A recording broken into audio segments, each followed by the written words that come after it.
रामपालजी महाराजांचा असून मराठी भाषिक भक्त समाजास सहज समजावे म्हणून हिंदी भाषेतून मराठी भाषेत रूपांतरित करण्यात आलेला आहे.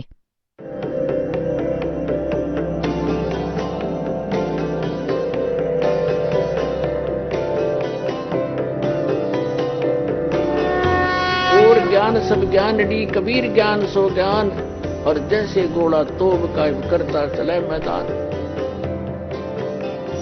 जगद्गुरु तत्वदर्शी संत रामपालजी महाराजांचे अमृत वचन सर्व पवित्र धर्मांच्या व पवित्र शास्त्रांच्या आधारावर.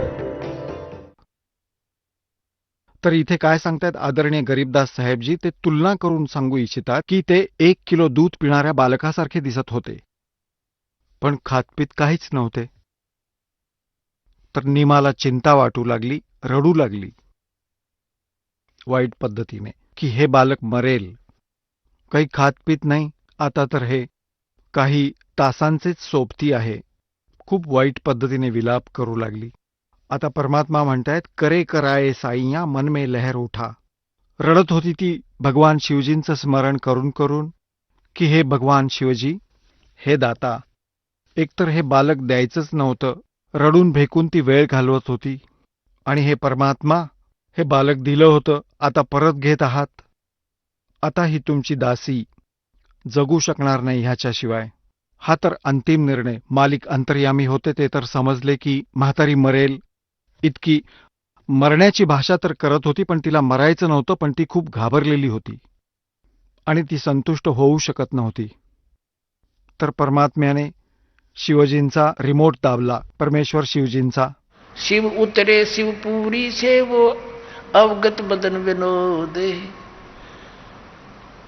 मैं के कमल खुशी भये जब लिया ईस को गोदे. आता कबीर साहेबांनी प्रेरणा केली भगवान शिवजींना की तुमची कोणी आत्मा तुमचं स्मरण करतीये, खूप विलाप करतीये. तर तिथं एक साधूच्या रूपात, महात्म्याच्या रूपात शिवजी येऊन उभे राहिले आणि म्हणाले, माई तू का रडत आहेस? आणि ती रडत होती. एक वेळ सहज नजर देऊन ती पुन्हा रडत होती. बाबाजी, काय हो हे बाळ काही खात पीत नाही. भगवान शंकरांनी विचारलं की माई का रडतीयस, काय झालं, काय आपत्ती आहे तुला? म्हणाली की महाराजजी, तुमच्या हातात नाहीये माझ्या दुःखाचं निवारण करणं. असं म्हणून ती पुन्हा रडू लागली खूप वाईट रीतीने. भगवान शंकर म्हणाले की हे माई, असं म्हणतात की आपलं दुःख कोणासमोर सांगितलं तर हलकं होतं. याच दृष्टिकोनातून सांग की तू का रडत आहेस? तर ती म्हणाली की आधी आमचं काही मूलबाळ नव्हतं आणि एके दिवशी मी सच्च्या दिलाने शंकर देवांची आराधना केली. त्यांनी मला हा लाल दिला, कमलपुष्पावर सापडला मला तो. आम्ही स्नान करायला गेलो होतो तलावावर. आणि आता महात्माजी हा काही खात पीत नाहीये, 25 दिवसांचा झालाय, आणि म्हणून रडतीये की हा पण मरेल आणि त्याच्याबरोबर मी पण मरेल. आता मी जगू शकत नाही ह्याच्याशिवाय. मी म्हणून रडते महात्माजी. तर भगवान शिव म्हणाले, तुझं बाळ तर दाखव मला. माई घेऊन आली त्याला आणि विचार केला की त्या नवजात 25 दिवसांच्या बालकाला महात्म्यांच्या चरणी ठेवावं, त्यांचा आशीर्वाद मिळेल, ह्याचं आयुष्यमान वाढेल, ह्याचा उद्धार होईल, ह्याचं कल्याण होईल. जसंही शिवजींच्या पायावर बाळाला ठेवलं, तिथून ते वर उडालं आकाशात. भगवान शिवजींच्या मस्तकापर्यंत येऊन हवेत स्थिर झाले बालक. माई विचार करू लागली, नीमा, की ही बाबाजीची करामत आहे, माझ्या बाळाला इतकं उंच उडवलं आकाशात. तर तिचा विश्वास वाढू लागला की काम होईल. आता शिवजींनी असा हात केला, कबीर परमात्मा शिवजींच्या हातावर विराजमान झाले. मग ते दोघे बातचीत करू लागले. परमात्मा म्हणाले की शिव यांना सांग, एक कुमारी गाय घेऊन या, एक कोरं भांडं आणायला सांगा कुंभाराकडून स्वच्छ, आणि त्याला धुवून, आणि तुम्ही हिच्या कमरेवर थोपटा ह्या कुमारी गायीच्या. ती दूध देईल आणि ते दूध मी पिईन. शिवजी म्हणाले की माई तुझा पती कुठं आहे? म्हणाली आत्ता बोलावते. तो आत होता. म्हणाली या हो, असं असं महाराजजी सांगतायत की एक वासरू आणा, एक भांडं आणा कोरं कुंभाराकडून. आता गेला तो. नीरू एक वासरू आणलं. भगवान शंकरांनी त्या वासराच्या कमरेवर प्रेमाने थोपटलं, आशीर्वाद दिला आणि ते छोटंसं भांडं होतं ते गाईच्या खाली ठेवलं. वासराच्या दुधाची धार वाहू लागली. पात्र भरताच बंद झाली. ते दूध परमात्मा प्यायले आणि शिवजी निघून गेले. आता पुण्यात्म्यांनो, हे प्रमाण गरीबदास साहेबजी म्हणतायत, दूध न पीवे न अन्न बखे न पालड़े झूलनते दास गरीब अदर ध्यान में ये कमल कला फूलनते दूध न पीवे न अन्न बखे है नहीं पलने झूलनते अदर अमान ध्यान में कमल कला फूलनते शिव उतरे शिव पूरी से वो अवगत बदन विनोदे मैं के कमल खुशी भये जब लिया ईस को गोदे. परमात्म्याला कुशीत घेतलं. आता दोन्ही भगवानांची जेव्हा नजरेला नजर मिळाली, म्हणतात, नजर नजर से मिल गई किया ईस परिणामे. शंकर भगवानांनी त्या बालकाला प्रणाम केला. कुशीवर घेताच त्याला नमस्कार केला. और धन मो मन धन पूर्णा ये धन काशी निकामे. की धन्य आहे अशी ही नगरी जिथं असे सिद्ध पुरुष आले. आता शंकरजी पण समजू शकले नाहीत की हा कोण आहे. 7 बार चर्चा करी बोले बालक बहने शिव को कर मस्तक धरा हल्ला मो मन एक धेनु. एक धेनू घेऊन ये. धेनू म्हणजे गाय. अन ब्यावर को दूहत है दूध दिया तत्काल पीवे बालक ब्रह्म गति ता शिव भय दयाल. आता पुण्यात्म्यांनो, हे तर आदरणीय गरीबदास साहेबजींच्या वाणीमध्ये स्पष्ट झालं की शिवजी तिथे शिवलोकातून आले होते, शिवपुरीतून, आणि परमात्म्याशी त्यांची बातचीत झाली होती. आणि आता पुण्यात्म्यांनो, आदरणीय धरमदास साहेबजींनी कबीर परमेश्वरजींची लीला 600 वर्षांपूर्वी लिपिबद्ध केली होती. आणि मग काळाचे दूत कबीर पंथामध्ये शिरले. कारण काळाने म्हटलं होतं की जेव्हा तुम्ही या पृथ्वीवरनं निघून जाल आणि जेव्हा तुमचा जो पंथ चालेल, 12 नकली पंथ चालवतील कबीरांच्या नावाने, आणि ते खोटी नावं देतील शास्त्राविरुद्ध आणि म्हणतील आम्ही कबीरपंथीय आहोत, आणि माझ्या मुखामध्ये ते येतील आणि म्हणतात, 12 पंथ करूं मैं साजा नाम तुम्हारा ले करूं आवाजा. और ये 12 पंथ नाम जो ले ही सो हमरे मुख आन समोई. और अनेक पंथ मैं चलाऊं या विद जीवों को भरमाऊं. 12 आहेत कबीर पंथाचे 12 पंथ. आणखी अनेक पंथ आहेत. हे राधास्वामी पंथ, जय गुरुदेव पंथ, धनधन सद्गुरु पंथ, ठाकूरजीवाला पंथ, आणि हा सच्चा सौदा सिरसा जनमालवाडी गंगवावाला पंथ, भिवानीवाला ताराचंदवाला पंथ, एक आग्रावाला पंथ, ठाकूरवाला पंथ. हे सगळेच्या सगळे सतलोक आणि सतखंडाची महिमा सांगतात. त्यांना कख सुद्धा माहीत नाही याबाबत. तर हे काळाने चालवलेले पंथ आहेत. आणि यांचे मुख्य जे होते ते खूप पुण्यकर्मी प्राणी होते, देवाचे भक्त होते, आणि तेही देवापासून दूर झाले, फसले कालचक्रात. त्यांचाच दुरुपयोग करून करोडो लोकांना आपल्या जाळ्यात फसवलं. तर पुण्यात्म्यांनो, या कबीरपंथीयांनी कबीर सागरात खूप काटछाट केली आपल्या बुद्धीनुसार, आणि ते छापले, तरीही सच्चाई लपू शकत नाही. आता तुम्हाला दाखवतो. पहिल्यांदा तर त्या कबीर सागरामध्ये दाखवतो आपल्या विचाराने काही काटछाट केली. कारण काय होत होतं, भक्ती जिथे होत नाही तिथे भगवानाचा संग होत नाही, सतभक्ती होत नाही. तर त्यात काय होतं की ज्या कथा परमात्म्याबाबत सांगितल्या जातात त्याला आम आदमी विरोध करतो, आणि जो तसं तर लोकवेद ऐकवणारी व्यक्ती फक्त कथावाचक आहे, ती प्रमाणित करू शकत नाही. तर ज्या कारणाने त्यांनी कबीर सागरातील काही अंश हळूहळू हटवायला सुरुवात केली की ज्याने ते सिंपल बनेल आणि आम आदमी त्याचा स्वीकार करेल, ही त्यांची चूक होती.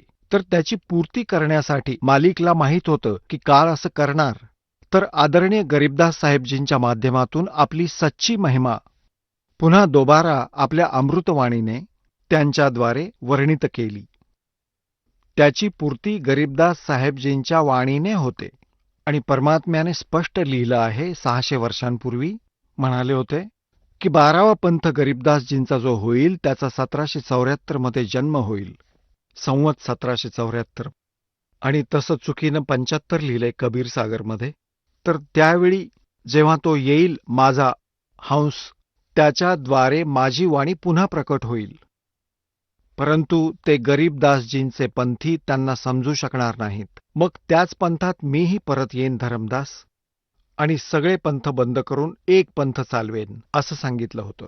तर ते परमात्मा स्वतः नाही आले, दासाला पाठवलं. पुण्यात्म्यांनो, असू शकेल की दासांची विनंती ऐकली मालिकने. हे दाता, तुम्हाला खूप त्रास देतात तुमची मुलं, त्या काळाने प्रेरित होऊन ह्या दासाला स्वीकार करतील म्हणून पाठवलं असेल. तर मी दाखवतो तुम्हाला कबीर सागरमध्ये, आणि मग दाखवेन वेदांमध्ये, आणि परमात्म्याची वाणी मग सिद्ध होईल. वेद मेरा भेद है, मैं ना मिलूं वेदन के माही, अर्जुन वेद से मैं मिलूं, वो वेद जानते नहीं. पहा कबीर सागर, हा कबीर सागर संपूर्ण 11 भाग. याचे कोण प्रकाशक आहेत? हे पहा, हे खेमराज श्रीकृष्णदास प्रकाशन, मुंबई. जे संशोधक आहेत ते पण कबीरपंथी भारतपंथिक स्वामी युगलानंद विहारी द्वारे परिष्कृत. मुद्रक आणि प्रकाशक आहेत खेमराज श्रीकृष्णदास. अध्यक्ष आहेत श्री व्यंकटेश्वर प्रेस, खेमराज श्रीकृष्णदास मार्ग, मुंबई. आता याचं मी तुम्हाला दाखवतो. हा आहे ज्ञानसागर. याच्या 74 पानावर सुन जुल्हा बन भयो आनंदा, जिमी चकोर पायो निश्चंदा, ले सुत चले हर्ष मन की ना, और तासो पुने अस बोल ही दीना. सुत काशी को ले चले, म्हणजे पुत्र प्राप्त झाल्यावर निघाले. लोग देखण ते आव, अन्न पाणी बख्शे नहीं, जुल्हा शोक जनाव, तब जुल्हा मन कीन तिवाना. आता ह्या कबीरपंथीयांनी कुठे याला सेट केलं आहे की हा जो नीरू होता विणकर, रामानंदजींकडे गेला की हे महाराज, मला एक पुत्र मिळाला आहे आणि तो काही खात पीत नाही, एखादी युक्ती सांगा. तर रामानंदजींनी सांगितलं की एक कुमारी गाय आणून त्याच्या शेजारी उभी कर, आणि मग ती आपोआपच दूध द्यायला लागेल. ते दूध पिईल. हा कोणी सिद्धपुरुष आला आहे. ही तर आहे कबीरपंथीयांची आपली जोडजुगाड. पण गोष्ट तर ही खरी आहे की ते कुमारी गाईचं दूध प्यायले. पण गरीबदासजींनी स्वतः डोळ्यांनी पाहिलं ते, आणि वर्णन केलं पुढे. ते म्हणाले की शिवजी आले होते शिवलोकामधून, कारण ते शिवाचे पुजारी होते. त्या जन्मात ते गौरीशंकर नावाचे ब्राह्मण होते, आणि येऊन मग त्यांनी युक्ती कबीर परमात्म्याने त्यांना सांगितली होती शिवजींना, आणि मग असं करण्यात आलं. परंतु जसं आहे, आपण फक्त हे पाहायचं आहे की घटना अशीच घडली होती, लीला अशीच होती. पुढे काय म्हणतात? तब जुल्हा मन कीन तिवाना, रामानंद सो कही उत्पाना, मैं सुत पायो बड़ा गुणवंता, कारण कौन बखे नहीं संता. हे संत रामानंदजी, माझा एक खूप छान मुलगा आहे, पण तो काही खात पीत नाही. काय कारण असेल? रामानंद ध्यान तब धारा, जुल्हा सो तब वचन उचारा, पूर्व जन्म में ते ब्राह्मण जाति, हर सेवा की नी बली बाती, कुछ तुम सेवा हर की चूका, ताते भयो जुल्हा का रूपा, प्रीति प्रभु गए तुर लेनी, ताते उद्धान में सुत तो हे दीना. ठीक आहे. आता हे नीरू आहे, नुरी नाही, हे चुकीने लिहिले. नीरू वचन. तो नीरू म्हणाला, हे प्रभु जस की ना तस पायो, आरत हो तव दर्शन आयो, सो कहिए उपाय गुसाई, बालक अक्षुदावंत कुछ खाई. याला जतन करा दाता, जे काही झालं ते झालं. अशी एखादी युक्ती सांगा जेणेकरून माझा मुलगा काही अन्न खाईल. सो कहिए उपाय गुसाई, बालक अक्षुदावंत यानी भूखा कुछ खाई, रामानंद अस युक्ति विचारा, तुम सुत कोई ज्ञानी अवतारा. तुझा पुत्र कोणी ज्ञानी अवतार आहे, एक विद्वान पुरुष आहे, म्हणून असं खाईल तो. बछिया जाही बैल नहीं लागा, सोले ठाड करो ते आगा.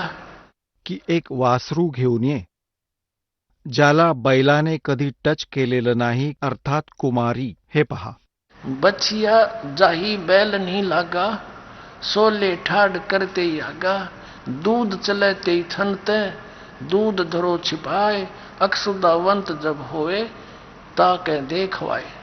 आता म्हणतायत जुल्ला एक बछिया ले आवा, और चलो दूत कोई मरम न पावा. चलो दूत जुल्हा हरसाना, राख छिपाई काहू नहीं जाना. आता इथे पुण्यात्म्यांनो जसं आहे, आता हे सिद्ध झालं की 600 वर्षांपूर्वी परमात्म्याने जी लीला केली होती ती लिपिबद्ध झाली. त्याच्यानंतर आदरणीय गरीबदास साहेबजींच्या काळात पण ते वासराचं दूध प्यायले, आणि आदरणीय गरीबदास साहेबजींनी पण आपल्या वाणीमध्ये प्रमाणित केलं की 600 वर्षांपूर्वी जेव्हा परमात्मा पृथ्वीवर आले होते, एका कुमारी गायीचं दूध प्यायले, त्यातून त्यांची परवरिश झाली, लीला केली. आता आमचे वेद काय सांगतात परमात्म्याच्या गुणांना, परमात्म्याची महिमा. आता इतकी प्रमाणं मिळाल्यानंतर मग आपण संतुष्ट होऊ की हु इज गॉड. आता पाहूया, तुम्हाला दाखवतो ऋग्वेद मंडल नंबर 9, 10 एकत्र याचं भाषांतर केलं आहे. हा कुणी अनुवाद केलाय, कुठून छापला आहे, आणि प्रकाशक आहेत सर्वदेशीय आर्य प्रतिनिधी सभा, महर्षी दयानंद भवन, रामलीला मैदान, नवी दिल्ली. आणि खाली हे मुद्रक आहेत prince offset printers, 1510 Pataudi house, Daryaganj, नवी दिल्ली. आता पुण्यात्म्यांनो इथून आपण सुरुवात करू. हे पहा, या इथून प्रारंभापासून घेऊया आपण. ऋग्वेद मंडल नंबर 9 सूक्त नंबर 1 च्या मंत्र क्रमांक 1 मध्ये हे पहा, हे परमात्मन म्हणजे परमात्म्याची महिमा चाललेली आहे.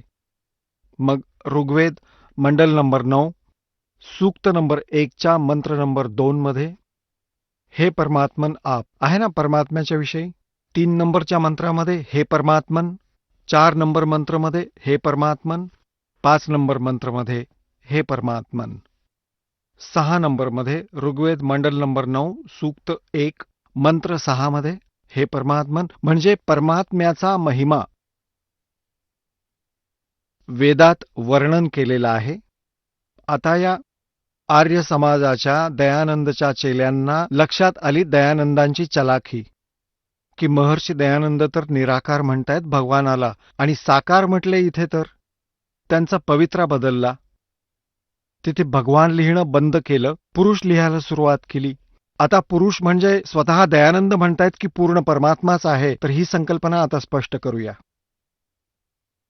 आता परमात्मा म्हणतायत, नो मन सूत उलझिया, ऋषि रहे जख मारे. सतगुरु ऐसा सुलझा दे, उलझन दूजी बारे. ह्या नकली लोकांनी या आध्यात्मिक मार्गाच्या, या आध्यात्मिक ज्ञानाच्या 9 मन सुताचा गुंता करून टाकला. सूत एक कच्चा धागा असतो ज्याने विणकर कपडे विणतात. तर परमात्म्याला माहीत होतं की विणकरांना माहीत असतं की 1 किलो सुताचा जर गुंता झाला तर 1 हप्ता जाईल त्यांचा वाया. ते तोडू शकत नाहीत, त्याची गाठ पडते, आणि गाठ पडली तर कपडा नीट बनत नाही, त्याची जाळी बनते, तर पूर्ण दिवस हळूहळू उलगडत बसतात. परमात्मा म्हणतायत 1 किलो सूत एवढं दुःखी करतं, आणि या अज्ञानी लोकांनी तर 9 मन सुताचा गुंता करून टाकलाय या अध्यात्म मार्गाच्या. पण म्हणतायत की सतगुरु ऐसा सुलझा दे, 9 मन सूत उलझिया, ऋषी रहे झकमार, आणि सद्गुरु ऐसा सुलझा दे, उलझेना दूजी बार. आता याचा असा गुंता सोडवतील दास. परमात्म्याने दिलेल्या ज्ञानाला ह्या कलियुगात तर गुंता होणार नाही. आता भक्ती कुणी करो किंवा ना करो.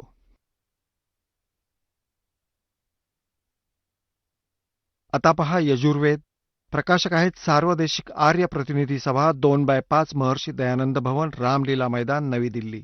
हे महर्षी दयानंद सरस्वती द्वारा याचा अनुवाद आहे आणि हे इथून प्रकाशित आहेत. Prince offset printer, 1510, Pataudi house, Daryaganj, Navi Delhi. आता ह्या यजुर्वेदातील अंतिम मंत्राला पाहूया. अंतिम मंत्र, अंतिम अध्यायातील. आता हे वेदज्ञानही ब्रह्मदेव देत आहेत. हा आहे यजुर्वेद, भाषा भाष्य 44वा अध्याय. आता तुम्हाला 15 मंत्र दाखवणार आहे. हा वेदज्ञानदाता स्वतःबद्दल पण सांगतो आहे की माझं ओम नाव आहे. ओम क्रतोस्मर क्लिबेस्मर कृतस्मर. आणि मग इथे सांगितलं आहे 16व्या मंत्रामध्ये की त्या परमात्म्याचं अग्ने नय सुपथा राये, म्हणजे सुपथा म्हणजे सच्च्या भक्तिमार्गाने परमात्म्याच्या अग्ने म्हणजे परमात्म्याच्या सच्च्या भक्तीने त्या परमात्म्याची प्राप्ती होते. आणि माझा हा ओम मंत्र आहे हे तर आपल्याला सांगितलं. तर ह्या 17व्या श्लोकात दोन्हींची संकल्पना स्पष्ट केली याने, आपलीही आणि त्या पूर्ण परमात्म्याचीही. पहा, हा 44वा अध्याय आणि मंत्र नंबर हा 17. यामध्ये हा पुरुष शब्द आहे, पुरुष, आणि याचा अनुवाद केलाय महर्षी दयानंदांनी. हे मनुष्यो, जिस ज्योत स्वरूप रक्षक मुझसे ज्योत स्वरूपी हा काळ आहे, ब्रह्म आहे, ज्याला ज्योत निरंजन म्हणतात. हा वेदज्ञान देतोय, बोलतोय. अविनाशी यथार्थ कारणाने आच्छादित मुखासारख्या अंगाचा प्रकाश केला जातो. आणि जो तो आहे प्राण आणि सूर्यमंडळामध्ये पूर्ण परमात्मा आहे. पुरुष म्हणजे पूर्ण परमात्मा. हे पहा, पुरुष म्हणजे पूर्ण परमात्मा आहे. तो आहे परोक्ष रूप आहे, म्हणजे गुप्त आहे. मी ब्रह्म आहे, अहम ब्रह्म खम ओम. मी ब्रह्म आहे, खम खम म्हणजे वरती, ब्रह्मलोकरूपी दिव्य आकाशात राहतो. माझं ओम नाव आहे. हे पहा, माझं तर ओम नाव आहे. पूर्ण परमात्मा आहे. तो सूर्यमंडळामध्ये म्हणजे वरच्या लोकमध्ये गुप्त राहतो. आणि इथे म्हणतो अहम अहम मी प्रकाश के तुल्य व्यापक ब्रह्म. ब्रह्म नाही लिहिलं, मैं ब्रह्म हूं असं लिहायला हवं होतं. असं माझं एक ओम नाव जाणा. हे सिद्ध झालं की पुरुष म्हणजे हे स्वतः म्हणतायत पूर्ण परमात्मा. आता आपण परत पाहू ऋग्वेद मंडल नंबर 9. आता आपण यजुर्वेद ठेवला आणि ऋग्वेद परत घेतला आणि हे तेच प्रकाशक त्यांनीच प्रकाशित केले. हे तिथून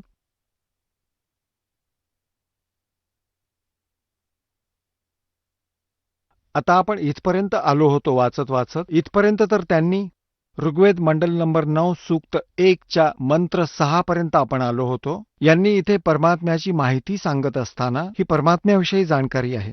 परंतु या 7व्या श्लोकापासून यांनी पुरुष लिहायला सुरुवात केली. पहिले तर हे म्हणत होते हे परमात्मा. इथे पहा, 5व्यामध्ये हे परमात्मन, 4थ्यामध्ये हे परमात्मन, 3ऱ्यामध्ये हे परमात्मन, 2ऱ्यामध्ये हे परमात्मन. आणि आता इथे येऊन ते मग विचलित झाले.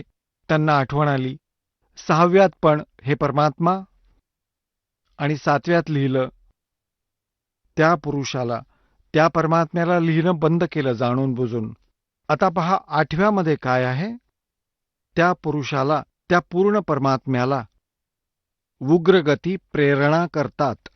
म्हणजे एक अशी स्थिती तयार होते की धर्माचं नुकसान होतं तर परमात्मा प्रेरित होऊन दुःख पाहून आपल्या भक्तांचं ते तिथून चालत येतात, इथे लीला करतात. 3 प्रकारच्या स्थितीमध्ये, 3 प्रकारच्या शरीराच्या स्थितीमध्ये आपल्या सगळ्यांचं कल्याण करतात, धारण पोषण करतात. त्या पूर्ण परमात्म्याला, पुरुष म्हणजे पूर्ण परमात्मा समजा, उग्रगती प्रेरणा करतात. आणि भासमान शरीराला, तो आहे पुरुष. भासमान म्हणजे तेजस्वी शरीराला, सुंदर शरीराला, तो आहे पुरुष. म्हणजे तो परमात्मा प्राप्त होतो. चांगलं तेजस्वी शरीर आहे परमात्म्याचं. आता पुढे पहा, इथे काय होतं की ज्यात त्या शरीरात, ते शरीर कसं असतं, ते शरीर ज्यात 3 प्रकाराचे दुसऱ्यांना वारण करणारे मधुमेह शरीर मिळते. आता पुण्यात्म्यांनो इथे पहा, आता ऋग्वेद मंडल नंबर 9 सूक्त 1 मंत्र 9 मध्ये आपण आलो आहोत.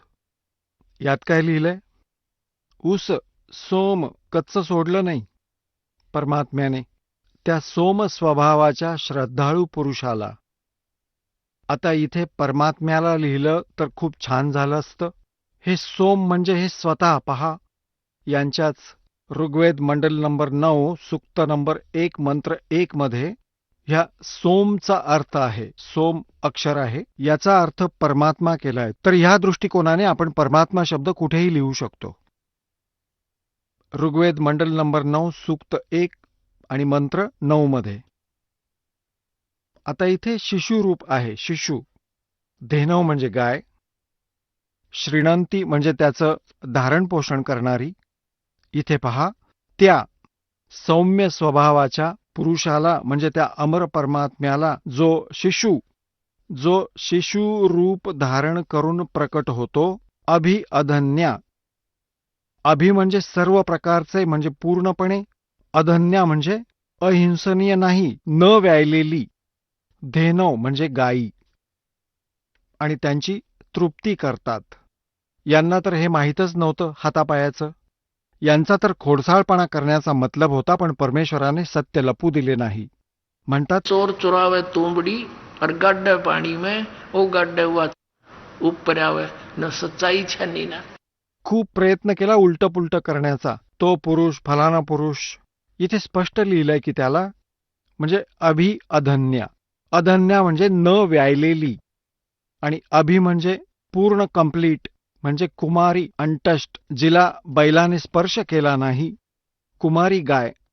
यातून हे स्पष्ट झालं. पुन्हा पहा, त्या परमात्म्याला समजा जो शिशुरूप धारण करून प्रकट होतो, अधन्या म्हणजे सर्व प्रकारे अहिंसनीय म्हणजे न व्यायलेली, गायी म्हणजे कुमाऱ्या गायींपासून त्याला तृप्ती करतात, त्याच्या पालनपोषणाची लीला करतात. बोलो सतगुरुदेव की जय हो.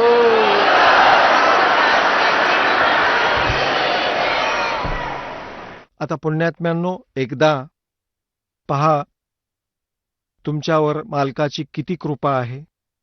खूप गरमी होती. म्हणतात लेकरांचं दुःख भगवानाला बघवलं जात नाही, आणि किती छान वातावरण तयार केलं. माझी मुलं माझा महिमा ऐकतील, त्यांची आत्मा प्रफुल्लित होईल, यांची चूक सुधारेल. एकदा गोरखनाथ आणि कबीर परमेश्वरांची चर्चा झाली. गोरखनाथजी पुण्यात्म्यांनो, हे जे सिद्ध पुरुष आहेत, ज्यांना आपण मोक्ष प्राप्त मानतो, ते मोक्ष प्राप्त नाहीयेत. ह्यांना ह्या 4 मुक्तींपैकी एक मुक्ती प्राप्त होत असते. आणि काही असे असतात की जे पितृलोकात विराजमान आहेत, ते तिथून हवं तेव्हा येऊ शकतात, हवं ते रूप घेऊन. त्यांना कोणी ओळखू शकत नाही. स्वामी रामानंदजी यांचा खूप बोलबाला होता, आणि विष्णू परंपरेचे ते प्रचारक होते. विष्णूजींचा प्रचार खूप झाला. तेव्हा ह्या नाथांना चिंता पडली, जे शिवजीचे उपासक आहेत तमोगुणाचे. तर हे गोरखनाथही शिवजींचे उपासक होते. तर त्यांनी येऊन रामानंदजींच्या बरोबर गोष्टी करायचा निर्धार केला. आता त्यांना हे नव्हतं माहीत की हे गोरखनाथजी आहेत, एक सिद्ध आहेत, खूप मोठे, रामानंदजींबरोबर चर्चा करू इच्छितात. रामानंदजी घाबरून गेले की या सिद्धांजवळ जंत्रमंत्र सिद्धी असते, आणि हा सिद्धी दाखवेल, मला खोटं ठरवेल आणि लोक टाळ्या वाजवतील. तर गोष्ट गेली कामातून. तर चिंतित झाले. परमात्मा कबीरजी आपल्याला सांगेनच मी उद्या परवाच्या सत्संगामध्ये, पण इथे एक थोडी लिंक सांगून ठेवतो की परमात्म्याने कोणत्याही आईच्या पोटी जन्म घेतलेला नाही. छोटासा सत्संग करूयात. तर कबीर परमेश्वरजी एक परंपरा पुढे चालू ठेवण्यासाठी रामानंदजींचे शिष्य झाले होते. पण काळाच्या दूतांची बोलणी ऐकायला लागू नयेत असं कोणी म्हणू नये, म्हणून कबीरजींनी कोणाला गुरु केलं होतं. म्हणून रामानंदजींना म्हटलं होतं की तुम्ही माझे गुरु बनून राहा, त्यामुळे मर्यादा बनून राहील. जेव्हा चिंतित पाहिलं रामानंदजींना, परमात्मा म्हणाले की महाराजजी काय झालंय, काय अडचण आली आहे. परमात्मा म्हणाले चला पाहूया, जे होईल ते पाहूया, जावं तर लागेलच. रामानंदजींना जेव्हा हा धीर मिळाला तेव्हा ते म्हणाले की काही होणार नाही, जेव्हा ह्या परमात्म्यानेच हे सांगितलंय. तर तिथे जाऊन पाहिलं, गोरखनाथजींचं आसन वेगळं, रामानंदजींचं वेगळं, कबीरजी रामानंदजींच्या पायाजवळ एका सुयोग्य शिष्यासारखे खाली जमिनीवर धुळीत बसले. लहान वयाचे बालक, 5, 7, 10 वर्षांचे. आता गोरखनाथजी म्हणाले, रामानंद, चर्चा करा माझ्याबरोबर. लहानसं बालक वैष्णव साधूसारख्या रूपामध्ये, अगदी तसंच रूप, कपाळावर टिळा लावून, गळ्यात कंठी वगैरे घालून कबीरसाहेब उभे राहिले. एक 10 वर्षाचं बालक, आणि म्हणाले, गोरखनाथ, आधी माझ्याशी चर्चा करा. माझ्या गुरुजींशी नंतर बोला. बोला, तुमचा काय प्रश्न आहे? गोरखनाथजी म्हणाले, अरे कबीर, तू कालचा पोरगा आणि चर्चा गोरखनाथांशी करणार? काय वय काय तुझं?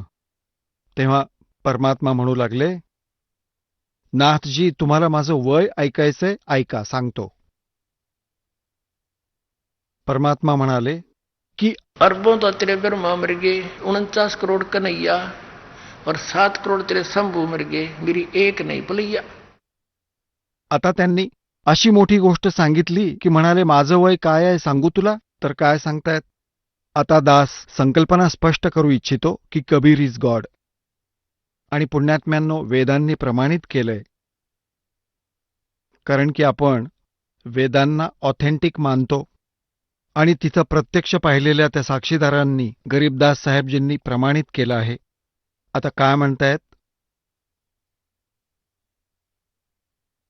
कब के बहे बैरागी कबीर जी, कद के बहे बैरागी. आता गोरखनाथजींनी विचारलं की तुम्ही कधी बैरागी झाला? तुम्ही तर लहान बालक आहात. तर काय म्हणाले भगवान?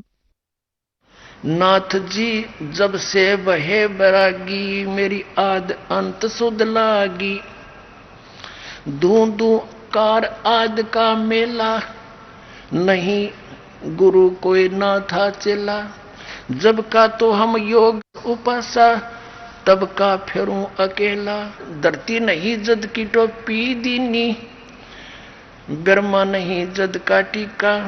शिव शंकर से योगी ना थे, जद का जोडी सक्का. आता पूर्ण वेशभूषा जे वैष्णव साधू करत असत ते सगळे साजबाज करून चालले होते. फावडी फुवडी सगळं, टिक्का टक्का, बिंदी तिलक लावून. परमात्मा म्हणतायत, ही माझी बिंदी टिक्का, हे सर्व सामान तुझं तर काहीच नव्हतं. ही पृथ्वी सृष्टी वगैरे काहीच नव्हतं. तेव्हापासून आहे मी, आणि सगळं मीच निर्माण केलंय.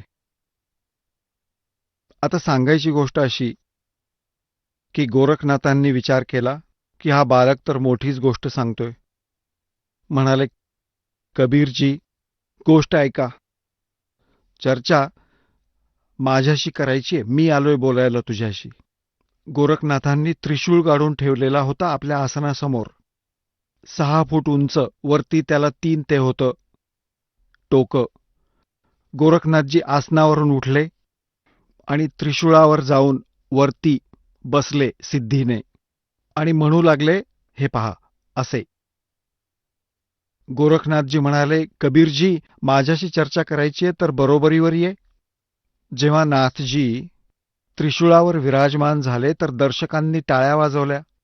वा वा वा असे निर्णय होत असत.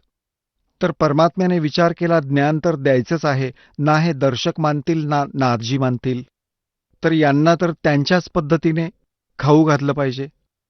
आता परमात्मा कसा होता, ते कपडे विणायला जसं आपल्या मानलेल्या आईवडिलांना मदत करायचे, तर एक धाग्याची कुकडी म्हणतात आमच्या इथे. चरख्यावरती सूत काततात आणि त्यावर कच्चा धागा गुंडाळलेला असतो. ती खिशात ठेवली होती. ते तर अंतर्यामी होते गुरु, तो काय बकवास करेल, किती करेल. तर ती कुकडी काढली धाग्याची, कच्चा धागा गुंडाळलेली रीळ काढली, इतकी मोठी असते ती. त्यावर जवळजवळ 150 फूट लांबीचा धागा गुंडाळलेला असायचा. त्या कुकडीचा म्हणजे त्या रिळाचा धाग्याचा एंड पकडला आणि बाकीचा असा फिरवला. तो उलगडत गेला, वरती गेला, पूर्ण उघडला, आणि तो धागा एकदम सरळ उभा राहिला. परमात्मा तिथून उठले आणि 150 फूट उंच त्या धाग्याच्या वरच्या टोकावर जाऊन विराजमान झाले कबीरजी. आता हे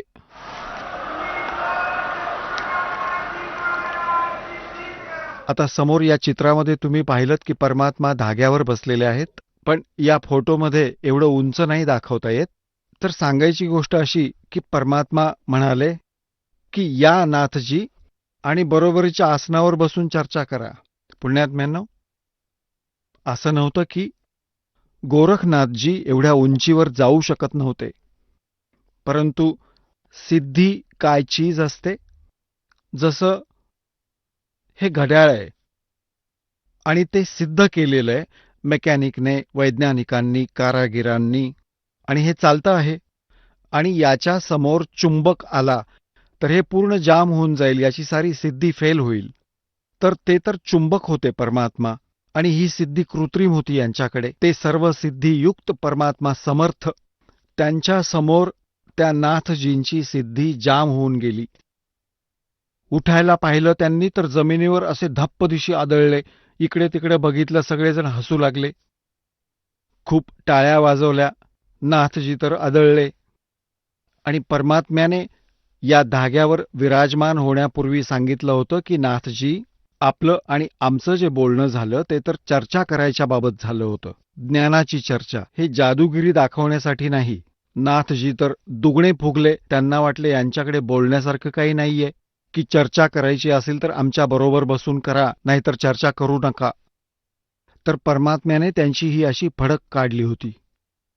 मग नाथजी म्हणू लागले की महाराजजी खाली या. आता समजून चुकले की जे प्रबळ पैलवान असतात ना, ते बकवास नाही करत. ते समजून जातात की हा आपल्यापेक्षा प्रबळ आहे. तर त्याचवेळी सांगितलं की या महाराज, खालीच बसून चर्चा करूया. आले.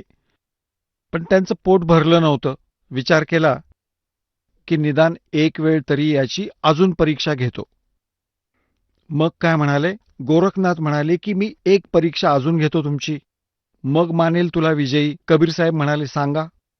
की मी या नदीमध्ये लपून बसतो, तू मला शोधून काढ. म्हणाले, चला. गंगा तर समोरच होती. तिथे गंगेच्या किनारी ह्या गोष्टी सुरू होत्या. त्या घाटावर गेले. गोरखनाथांनी डुबकी मारली आणि माशाचं रूप धारण केलं. परमात्म्याने त्या माशाला पकडून गोरखनाथाचं रूप दिलं आणि किनाऱ्यावर बसवलं. म्हणाले, नाथजी, हे पहा.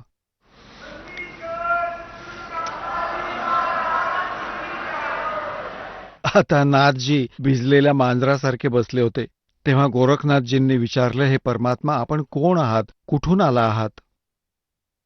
तेव्हा मालिक सांगू लागले, अवधू अवगत से चल आए, मेरा कोई भेद मरम ना पाया. अविगतातून, ज्या स्थानाशी कोणीच परिचित नाही, सतलोकातून चालत आलोय, परोक्ष स्थानातून, त्या धू लोकातून चालत आलोय मी. अवधू अवगत से चल आया, मेरा कोई भेद मरम ना पाया. ना मेरा जन्म ना गर्भ बसेरा, बालक बन दिखलाया. काशी नगर जल कमल पडेरा, तहां जुलाहे न पाया. आपली सच्चाई सांगत आहेत की ना माझा जन्म झाला, ना माझे कोणी माता पिता. ना मेरा जन्म ना गर्भ बसेरा, एक बालक बन दिखलाया.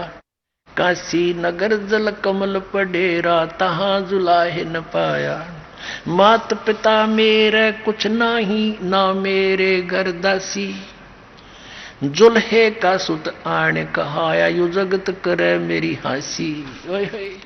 परमात्मा सांगतायत, ना माझे कोणी माता पिता, ना माझी कोणी पत्नी, दासी आणि जुलाहेचा मुलगा, बेटा, असं म्हणून हे जग माझ्यावर हसतंय. काही जुने संस्कार, जुने वचन होते आमचे. ना मेरा जन्म ना गर्भ बसेरा, बालक बन दिखलाया. काशी नगर जल कमल पडेरा, तहां जुलाहे न पाया. मात पिता मेरे कुछ नाही, ना मेरे घर दासी.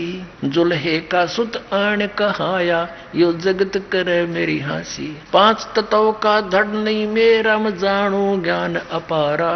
जो सत्य स्वरूपी नाम साहेब का, ओहे नाम हमारा. पांच तत्व का धड़ नहीं मेरा, मैं जानू ज्ञान अपारा. सत्य स्वरूपी नाम साहेब का, ओहे नाम हमारा. अदर दीप गगन गुफा में ता निज वस्तु सारा. तेरा ज्योत स्वरूपी अलख निरंजन, यो भी धरता ध्यान हमारा. हाड चाम लहू ना मेरे, कोई जाने सतनाम उपासी, तारण तरण अभय पद दाता मैं हूं कबीर अविनाशी. पुण्यात्म्यांनो, परमात्म्याने काय सांगितलं की ना माझे माता पिता, ना माझं घर, ना दासी, आणि विणकराचा पुत्र म्हणून जग माझ्यावर हसतंय. मग काय सांगितलं की हे 5 तत्वांचं धड नाहीये माझं, मी अपार ज्ञान जाणतो, आणि सत्स्वरूपी नाव साहेबांचं तेच माझं नाव. पुढं सांगतायत, आकाशाच्या गुहेमध्ये आधारदीप लागलाय सतलोकामध्ये, आणि तुझं हे ज्योतस्वरूपी अलख निरंजन ते सुद्धा माझंच ध्यान धरतात, माझी पूजा करतात, ध्यान धरतात. जसं पुण्यात्म्यांनो, जसं गीतेचं ज्ञान या ज्योतनिरंजनने दिलं ब्रह्मने श्रीकृष्णामध्ये प्रवेश करून, आणि तो म्हणतोय 15व्या अध्यायाच्या 4थ्या श्लोकामध्ये की तत्वदर्शी संताच्या प्राप्तीनंतर परमेश्वराच्या त्या परमपदाचा शोध घेण्यासाठी गेलं पाहिजे की जिथं गेल्यावर साधक परत कधीही संसारात येत नाही, आणि मी त्यालाच शरण आहे, त्याचीच पूजा केली पाहिजे, अशी धारणा आहे. गीतेच्या अध्याय नंबर 18च्या 62व्या श्लोकात सांगितले की हे अर्जुन, तू पूर्ण भावाने त्या देवाला शरण जा, त्याच्या कृपेनेच तू परमशांतीला, सनातन परमधामाला प्राप्त होशील. मग 15व्या अध्यायाच्या 63व्या श्लोकात सांगितलंय की गीतेमध्ये मला जे ज्ञान द्यायचं होतं ते सगळं मी दिलंय. माझ्या शरण यायचं असेल तर युद्ध करावंच लागेल, त्याला शरण जायचं असेल, परमशांती मिळवायची असेल तर तत्वदर्शी संताचा शोध घे, ते तुला जसं सांगतील तसं कर. मग 18व्या अध्यायाच्या 63व्या श्लोकात त्यांनी सांगितलं की गीतेतील गुप्तातील गुप्त ज्ञान मी तुला सांगितलंय, आता तुला जसं समजले तसं तू कर. 18व्या अध्यायाच्या 64व्या श्लोकात सांगितलंय की हे अर्जुन, गीतेचं अजून एक अतिशय गुप्त ज्ञान मी तुला सांगतोय, ते हेच आहे जे परमात्म्याने 18व्या अध्यायाच्या 62व्या श्लोकात सांगितलंय. तो माझाही पूज्य देव आहे, मी त्याची साधना करतो, आणि त्याची भक्ती करूनच ही आपली 21 ब्रह्मांड चालवतोय तो परमात्मा. याच्या तपाच्या बदल्यात हा तिथे बसूनही तपश्चर्या करत राहतो. जसं शिवरूपात बसलेला पाहिला, शिवजींचा पिता आहे ह्या रूपामध्येही असतो कितीतरी वेळा.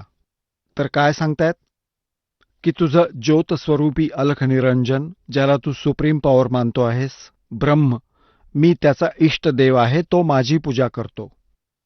तर पुण्यात्म्यांनो, आता ह्या प्रमाणांवरून स्पष्ट झालं की कबीर इज गॉड.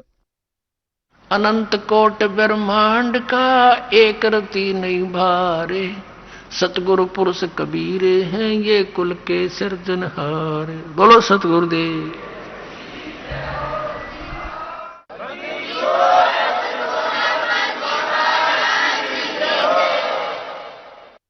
चला आता आपण त्या श्रद्धाळूंचे अनुभव जाणून घेऊयात, ज्यांनी जगद्गुरू तत्वदर्शी संत रामपालजी महाराजांकडून दीक्षा प्राप्त केलेली आहे, तसेच त्यांच्याद्वारा सांगितलेल्या भक्ती मार्गावर चालत आहेत.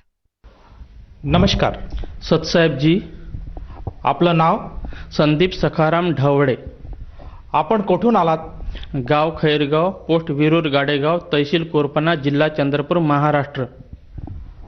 आपण काय व्यवसाय करत आहात? मी लाईफ इन्शुरन्स ॲडवायझरचा व्यवसाय करतो जी. संत रामपालजी महाराजांच्या शरणात आपण कधी आलात? 12 एप्रिल 2018. संत रामपालजी महाराजांच्या शरणात येण्यापूर्वी आपण व आपला परिवार कोणती भक्ती साधना करत होतात? सर्वप्रथम मी शंकर भगवानाची भक्ती करत होतो. त्याच्यानंतर जे आमचे कुलदेवता आहे, जे आपल्या समाजामध्ये आहे, त्यांची पण आपण भक्ती करत होतो. जसं महाशिवरात्रीला वगैरे गडावर जाणं, त्यांची पूजा वगैरे करणं, हे सगळं आमच्याकडे चालत होतं. त्याच्यानंतर मी जे धनधन सद्गुरू आहे, जे पंजाबचे जे ठाकरसिंगजी महाराज आहे, त्याच्यामध्ये नाही का मी 2 वर्ष नाही का तिथं जुडून राहिलो. मला पण त्यातलं बरंचसं काही ज्ञान काही पटलं नाही. त्याच्यानंतर जे जय गुरुदेव आहे मथुरावाले, जे तुलसीदासजी म्हणून आहे, त्यांच्याकडे मी 12 वर्ष नाही का मी जुळून राहिलो त्यांच्याकडे मी. पण मला पण त्याच्यातून काही असं काही म्हणजे फायदा काही झाला नाही, उलट मला हानी पण झाली आहे त्याच्यामध्ये मला 10 लाखाचं नाही का मला माझ्या अंगावर कर्ज चढलं आहे त्याच्यामध्ये. आणि मला मानसिक त्रास, शारीरिक त्रास खूप होता. त्याच्यापासून काही फायदा झाला नाही, उलट माझी हानीच हानी होत गेली त्याच्या माध्यमातून मला. जसं की तुम्ही सांगत आहात की तुम्ही तुलसीदास मथुरावाले यांच्याशी जुडलेले होतात आणि त्यांच्याकडनं तुम्ही अनुग्रह घेतला होता. तर तुलसीदास महाराजांनी आपल्याला व आपल्या परिवाराला काय भक्ती साधना दिली होती? त्यांनी मला जे ग्रंथामध्ये जे लिहिलेले काही जे मंत्र आहेत त्याच्यामध्ये ते सगळे कालचे त्यांनी मला मंत्र दिले. जसं निरंजन, ओम, रारंग, सोहम, सतनाम. जेव्हा रामपालजी महाराजांनी जेव्हा ग्रंथामध्ये म्हणजे जे सत्संग बघितला त्याच्यामध्ये पूर्ण स्पष्ट केलं होतं त्याच्यामध्ये हे सगळे ग्रंथ कालचे आहेत बा म्हणून. तर आम्हाला हे त्यांनी भक्ती आणि ते हठयोग म्हणजे कसं बसून ध्यान करणं आणि कानात म्हणजे असं बोटं टाकून ते भजन वगैरे आवाज वगैरे जे येत होता ते वगैरे ऐकणं वगैरे हे हठयोग सारखी त्यांची पूजा होती त्यांना. जसं की तुम्ही सांगत आहात की तुम्ही महाराष्ट्रामध्ये जी प्रचलित भक्ती साधना आहे ती भक्ती साधना करत होतात. शंकरजी भगवानांना तुम्ही इष्ट मानत होतात आणि त्यानंतर तुम्ही बरेचसे असे धर्मगुरू आहे त्यांच्याकडनं नामदीक्षा पण घेतली होती आणि त्यातून तुमचं समाधान झालं नाही. तर मला असं विचारायचं आहे की तुम्ही ही भक्ती करत असताना संत रामपालजी महाराजांची गुरुदीक्षा घ्यावी असं तुम्हाला का वाटलं आणि तुम्ही ती कशी घेतली? सगळ्यात पहिले मी जे भक्ती करत होतो त्यांची तर त्याच्यामधून सगळ्यात पहिले मला काही लाभ मिळाला नाही. उलट मला खूप हानी झाली आणि मला त्यांचं जे ज्ञान होतं ते सगळं कालचं आहे असं जेव्हा कळल्यानंतर मला नाही का मग मला त्रास खूप झाला. मला कर्ज पण चढलं. त्याच्यानंतर माझी पूर्ण इच्छा पण उडून गेली त्यांच्या माध्यमातून. त्यांच्यामध्ये जास्तीत जास्त असं पैशाचा व्यवहार खूप चालत होता. जसं प्रत्येक वेळेस गेलं का त्यांचं दर्शनसुद्धा करण्यासाठी मला 500 रुपये द्यायला लागत होते. ते डायरेक्ट म्हणत होते का तुम्हाला डायरेक्ट महाराजाचं दर्शन करायचं असेल तर 500 रुपये द्या, 1000 रुपये द्या. ते असं चालत होतं. तर मला म्हणायचं होतं हे की जेव्हा पैसे देऊनच त्यांचं दर्शन होत असेल तर मग इथं का फायदा आहे मग तिथे? म्हणजे गरीब लोक कुठून पैसे देणार बा? ज्याच्याजवळ पैसे आहेत ते तर देईल, पण ज्यांच्याजवळ पैसेच नाही ते कुठून आणणार पैसे? मग त्यांना अधिकार नाही का मग दर्शन करण्याचा? मग हे सगळं नाही का भेदभाव चालत होता तिथं. ते मला बिलकुल पटलं नाही. त्याच्यानंतर नाही का मी हे सगळं त्रास झाला मला. त्याच्यानंतर मी हे सगळं सोडून नाही का मी घरी आलो. घरी आल्यानंतर नाही का मला म्हणजे गुरुविषयी एवढी मला घृणा निर्माण झाली. गुरुचं नाव घेतलं तरी नाही का मला मानसिक त्रास होत होता मला. त्याच्यानंतर आपल्या एक गावचे एक भगत आहे त्यांनी काय केलं होतं का एक चॅनल बघता त्यांना साधना चॅनल लागलं. साधना चॅनलवर त्यांनी ते सत्संग वगैरे बघितला संत रामपालजी महाराजांच्या. त्याच्यामध्ये नाही का पूर्ण कबीर गुरु महाराजाविषयी पूर्ण त्या ज्ञान वगैरे त्यांनी ऐकलं. त्यानं रेकॉर्डिंग करून नाही का ते माझ्या घरी येत होते. त्या 1 महिना नाही का माझ्या सतत मागं लागले का तुम्ही हे चॅनल बघा, हे सत्संग बघा, याच्यामध्ये पूर्ण परमात्म्याचा काही उल्लेख सांगत आहे ते. पण त्यांना तेवढं सांगता नाही ते जसं सांगायला पाहिजे त्यांनी, पण ते प्रयत्न करत होते. तर एक दिवस नाही का मी म्हटलं का 1 महिना तू माझ्या मागे लागला आहे. तर मी म्हटलं ठीक आहे एक दिवस आपण चॅनल बघू. तर आम्ही एक चॅनल बघितलं. त्याच्यामध्ये काय झालं का त्यांनी जे जय गुरुदेवचा जे एक टॉपिक लागला होता 5 दिवसानंतर, म्हणजे आज मी बघितल्याच्या 5 दिवसानंतर टॉपिक आला होता. त्या टॉपिकमध्ये संत रामपालजी महाराजांना असं त्यांनी सांगितलं का एक सदाचारी बालसंघ एक त्यांची पत्रिका होती. त्या पत्रिकामध्ये पूर्ण स्पष्ट लिहिलं होतं का संत रामपालजी महाराजांचा जन्म 8 सप्टेंबर 1951 झाला आणि त्यांनी भविष्यवाणी केली होती 7 सप्टेंबर 1971ला. त्यांचे बिलकुल 20 वर्ष नाही का बराबर त्यांचे झाले होते आणि 8 सप्टेंबरला 21 वर्ष सुरू होणार होतं त्यांना. त्यांनी सांगितलं का ह्या धर्तीवर एक असा महान संत येणार आहे का त्यांचे 20 वर्ष पूर्ण झालेले. एक छोट्याशा गावामध्ये त्यांचा जन्म झालेला आहे आणि समोर जे येणारे जे लोक आहे ते पूर्ण त्यांच्या शरणी जाईल आणि पूर्ण त्यांना लाभ वगैरे होईल असा त्यांनी उल्लेख केला होता त्याच्यामध्ये. त्यानंतर मी मग विचार केला का मग जेव्हा नाही का जे हे स्वतः सांगत आहे का दुसऱ्याला का एक महान संत येणार आहे ह्या धर्तीवर, तर मग मी म्हटलं हे तर कालचे आहे. मग याने कालचा पण मंत्र दिला आहे आणि याने स्पष्ट स्वतः करता का माझ्या अलावा दुसरा कोणीतरी एक महान संत आहे. मग त्याच्यानंतर नाही का मला खात्री होऊन गेली पूर्ण 100% का हे रामपालजी महाराज हे सगळे पूर्ण धरतीचे दात आहे. त्याच्यामुळे नाही का मी तुरंत एक पट्टी चालत होती त्या चॅनलच्या खाली, त्या पट्टीवर नाही का मी तुरंत फोन मारला. त्यांनी नाही का मला नाही का सांगितलं का तुम्ही या आपण व्यवस्थित नाही का बसून चर्चा वगैरे करू असं त्यांनी मला सांगितलं. मी तुरंत 10-12 दिवसानं तुरंत नाही का मी नागपूरला येऊन नाही का आम्ही स्पष्ट चर्चा केली. 4-5 घंटे आम्ही चर्चा केली. त्याचा आम्ही त्यांच्या घरच्या बाहेर निघाल्यानंतर आम्ही नामदान याच्यासाठी नाही घेतलं आम्ही का पहिलं आम्ही नाही का खूप त्रासून आलो होतो आम्हाला वाटलं बाकीचे पण गुरु असे होऊ शकते पैसे वगैरे लुटणारे नाही का. बाहेर निघलो आम्ही. बाहेर निघाल्यानंतर आम्हाला अचानक एक प्रेरणा जागृत झाली आमच्या अंदर का तिघाला आम्ही 3 भगत होतो. तिघाला आम्हाला असे एक प्रेरणा जागृत झाली का आम्ही नामदान का बरं घेतलं नाही. मग तोही पण तसाच म्हणायला लागला नामदान घ्यायला पाहिजे होतं. हा पण म्हणला, मी पण म्हणत होतो. ॲटोपर्यंत जातपर्यंत म्हणजे गावाला जातपर्यंत नाही का आम्ही पश्चाताप करत गेलो आम्ही का आम्हाला म्हणजे नामदान घ्यायला पाहिजे होतं, आम्ही नामदान घेऊ शकलो नाही. आम्हाला म्हणजे खूप स्वतः विशेष नाही आम्हाला खूप अफसोस वाटत होता आम्हाला. तर त्याच्यानंतर आम्ही नाही का मग मी नंतर मग 15 दिवसानंतर रिटर्न आलो. मी आल्यानंतर मी नाही का प्रथम नाही का नामदीक्षा घेतली त्यांच्याकडून वगैरे. जसं की तुम्ही सांगत आहात की तुम्ही संत रामपालजी महाराजांशी टी व्हीच्या माध्यमातून जुडले, त्यांचं ज्ञान तुम्ही ऐकलं आणि त्या ज्ञानाच्या आधारे तुम्हाला समजलं की संत रामपालजी महाराज हे एकमेव असे संत आहेत की ती सद्भक्ती देतात. तर ह्या सद्भक्ती केल्यामुळे आणि ही जी सतसाधना तुम्ही केली आहे त्याच्यामुळे आपल्याला व आपल्या परिवाराला काय काय लाभ प्राप्त झालेत? सर्वप्रथम मला आध्यात्मिक लाभ मिळाला. लाभ मिळाला. त्याच्यानंतर मला जे सुरुवातीपासून जे मला शारीरिक पीडा आणि मानसिक पीडा खूप होत होती आणि तिथं जेव्हा मी जयगुरुदेवाला जुळलं तेवढ्या नाही का त्यात कर्ज जेव्हा मला वाढलं म्हणजे कसं पैशाचं, त्यामुळे ना मानसिक त्रास खूप होता. मला रात्र झोप पण नव्हती लागत, मला खूप त्रास होता. ते तुरंत नामदान घेतल्या संत रामपालजी महाराजाचं नामदान घेतल्याबरोबर तुरंत माझी नाही का शारीरिक पीडा पूर्ण कमी झाली, पूर्ण नाहीशीच झाली पूर्ण 100%. त्याच्यानंतर काय झालं का 2 वर्षाच्या आत म्हणजे नामदान केलं 2 वर्षाच्या आत नाही का मला जे 10 लाखाचं जे कर्ज चढलं होतं तर ते 6 लाखाचं कर्ज 2 वर्षाच्या आत नाही का गुरु महाराजांच्या दयेनं पूर्ण पेड झालेलं आहे पूर्ण. आता राहिलं 4 लाखाचं कर्ज. ते परमात्माने अशी दया मिळत की 4 लाखाच्या कर्जाची पण पेड करायची तयारी मला पूर्णपणे करून ठेवली आहे. ते पण एका जवळून मला पैसे मिळणार आहे, ते पण पैसे नाही का मी नाही का ते देऊन ते कर्ज पेड होणार आहे. म्हणजे मला मानसिक त्रास म्हणजे असं काही राहिला नाही आता त्याच्यामुळे वगैरे.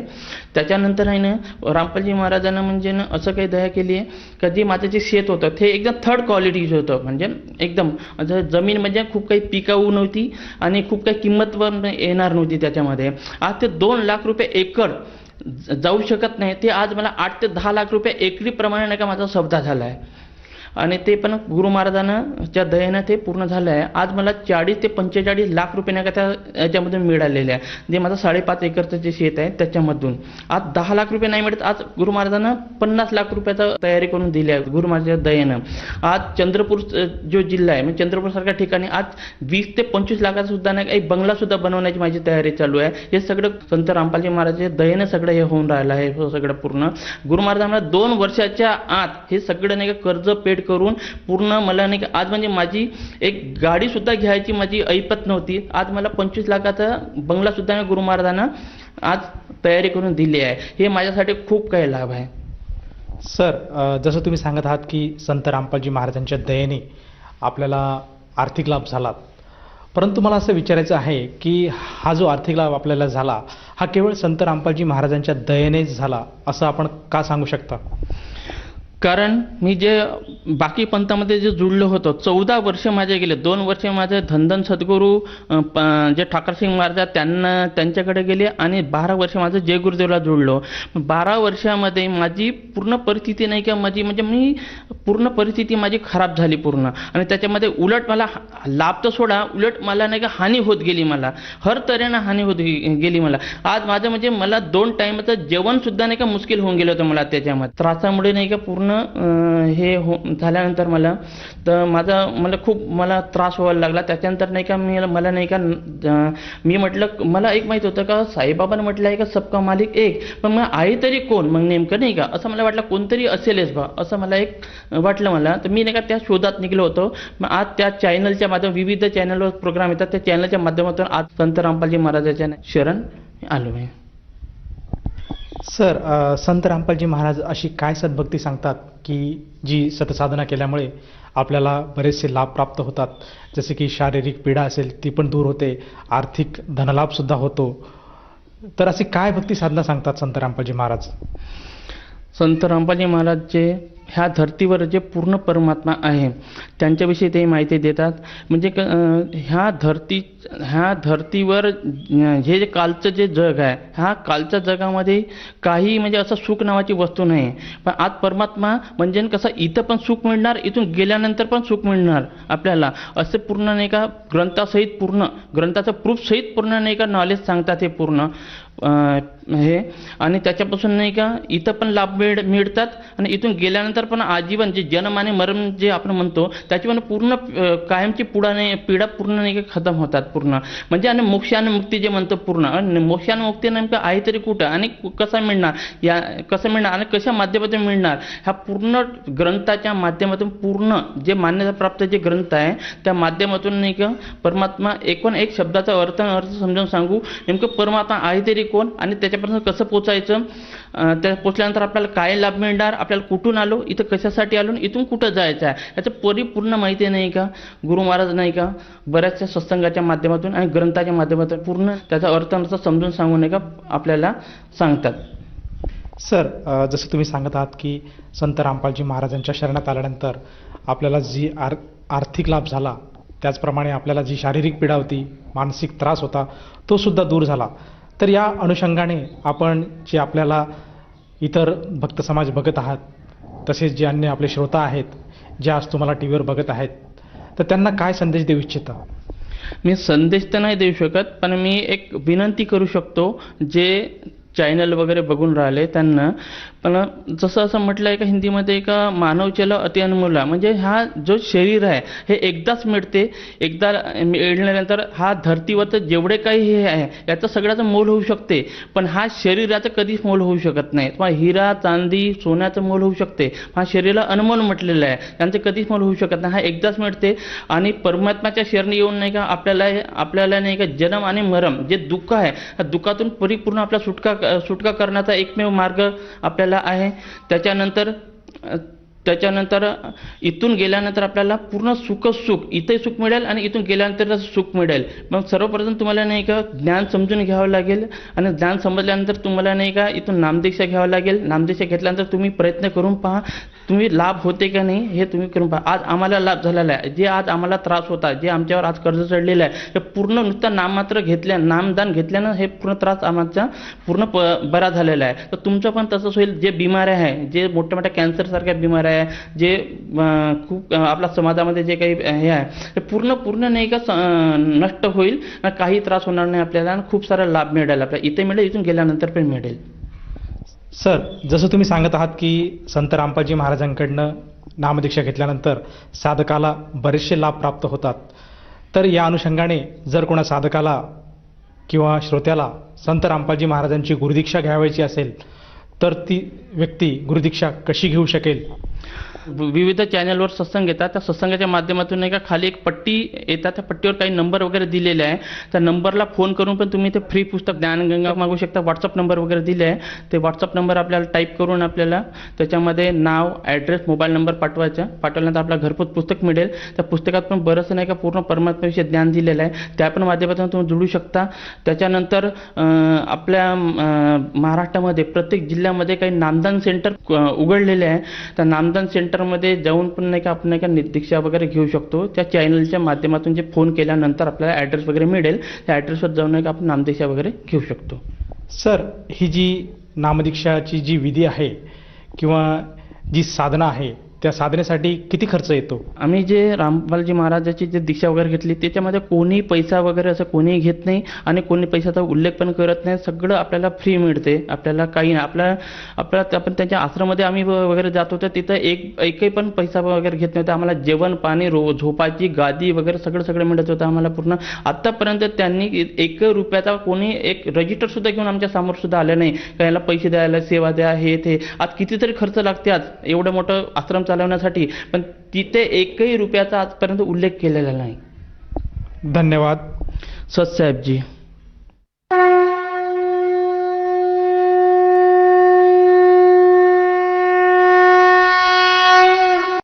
आपण ऐकत होता जगद्गुरु तत्वदर्शी संत रामपालजी महाराजांचे मंगल प्रवचन.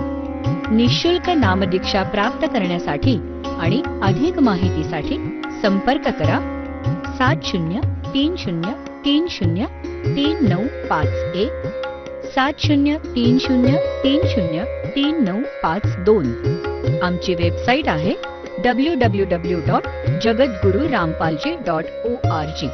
सर्व पवित्र धर्मांच्या व पवित्र शास्त्रांवर आधारित प्रमाणित अनमोल पुस्तक ज्ञानगंगा किंवा जगण्याचा मार्ग यापैकी कोणतेही एक पुस्तक निःशुल्क मागवण्यासाठी आम्हाला आपले पूर्ण नाव, पूर्ण पत्ता, पिनकोड सहित आणि फोन नंबर लिहून 7030303951 7030303952 नंबरवर SMS करू शकता किंवा आम्हाला 7030303950 नंबरवर व्हॉट्सअप देखील करू शकता.